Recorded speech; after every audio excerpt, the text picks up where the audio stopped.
uno, básicamente, ¿qué parámetros va a controlar? Uno es la presión media de la vía aérea. Y con eso uno está manejando la oxigenación. O sea, igual que en la ventilación convencional, a mayor presión media de la vía aérea, mayor oxigenación. Hay que pensar en la presión media de la vía aérea, que vamos en la alta frecuencia en una presión media de la vía aérea continua, ¿no es cierto? Hay que pensarlo como un PF permanente sobre el cual vamos a agregar después nuestra alta frecuencia, nuestras oscilaciones. Después, lo otro que nosotros controlamos es lo que se llama la amplitud. En este ventilador se llama diferencia de presión, en otro se llama delta de presión, y que en el fondo es la diferencia de presión que se describe en cada ciclo, ¿no es cierto?, por sobre y por debajo de la presión media de la vía aérea. Y con la amplitud, yo lo que básicamente controlo es la ventilación, o sea, manejo el CO2. ¿Ya? Por ejemplo, yo puedo tener una presión media de la vía aérea de 15 y una amplitud, por ejemplo, de 30. Eso quiere decir que sobre estos 15, en cada ciclo van a ir 15 para arriba y 15 para abajo. Entonces aquí vamos a llegar a 30 y aquí vamos a llegar a 0. Pero como les dije ayer el doctor Osorio, eso no es lo que ocurre a nivel del alveolo, porque ocurre una atenuación de esto hacia la vía aérea pequeña. Es algo bien teórico, algunos lo han estimado y que más o menos sería hasta un 90%. Es una manera fácil de entender el nivel del alveolo. No es 30, sino que es 3. Entonces uno podría decir que el nivel del alveolo se va a mover entre 18 y 12. ¿Ya? Esa es una manera de entender. Y lo otro, entonces, que nosotros controlamos es la frecuencia. La frecuencia expresada en Hz. En general, bueno, y la frecuencia también es un componente que vamos a utilizar para manejar la ventilación. La ventilación, o sea, CO2. En la ventilación de alta frecuencia sí hay una diferencia con la ventilación convencional, es que es más importante el componente del volumen corriente que de la frecuencia en determinar nuestro volumen minuto. Si ustedes se acuerdan del volumen minuto, es la frecuencia, el volumen corriente multiplicado por la frecuencia para un espacio muerto fijo. Si yo cambio el espacio muerto, eso hay que sumarse al volumen corriente, pero si el espacio muerto es fijo, entonces el volumen minuto va a ser el volumen corriente multiplicado por la frecuencia.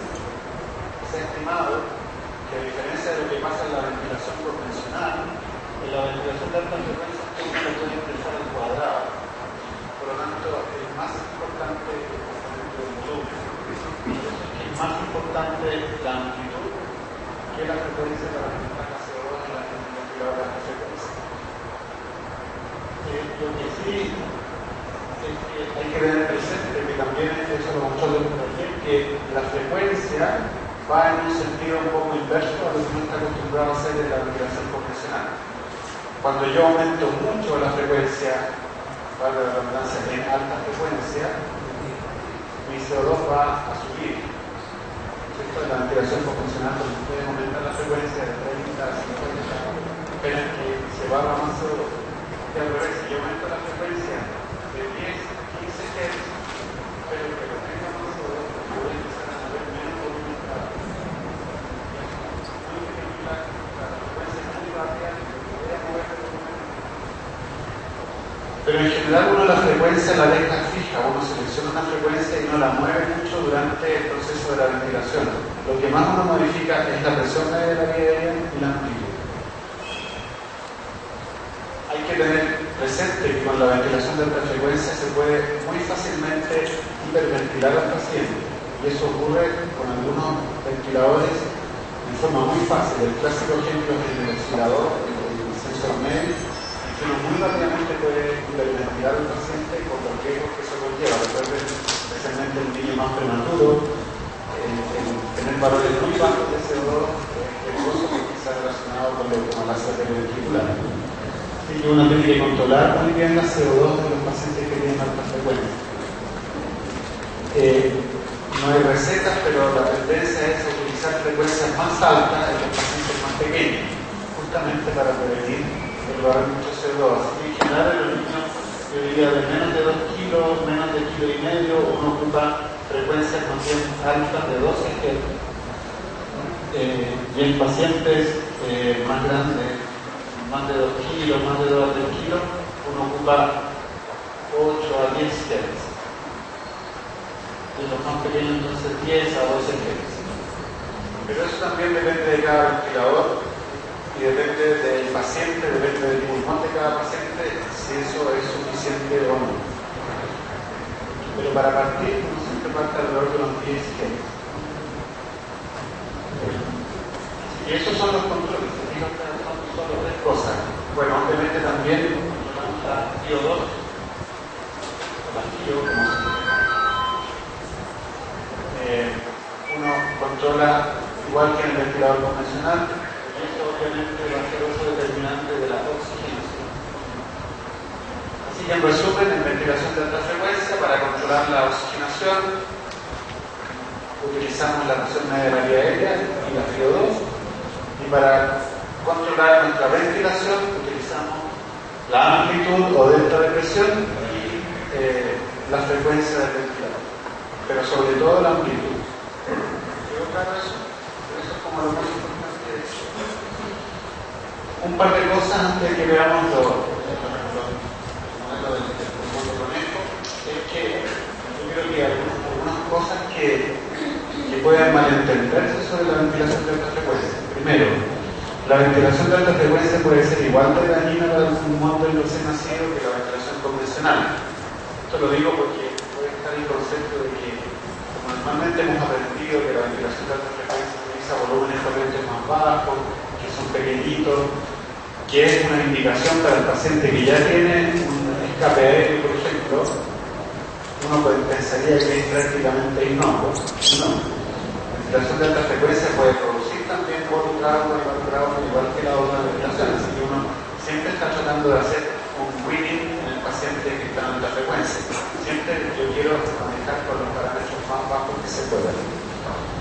Lo otro es que la mayoría de las veces, y probablemente la experiencia de la mayoría de los centros, y nuestra experiencia en la Universidad Católica, nosotros utilizamos la ventilación de alta frecuencia como una ventilación de rescate para el paciente que está más grave. No lo utilizamos de primera línea. Existen estudios, y hay estudios en niños prematuros, en que se ocupa la ventilación de alta frecuencia de la entrada en un paciente, por ejemplo, con membrana yaquina, como una alternativa a la ventilación convencional.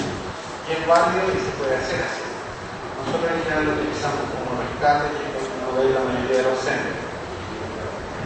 También otra cosa es que un paciente que está en alta frecuencia podría ser extubado directamente de la alta frecuencia a un oxicur o alguna navicera.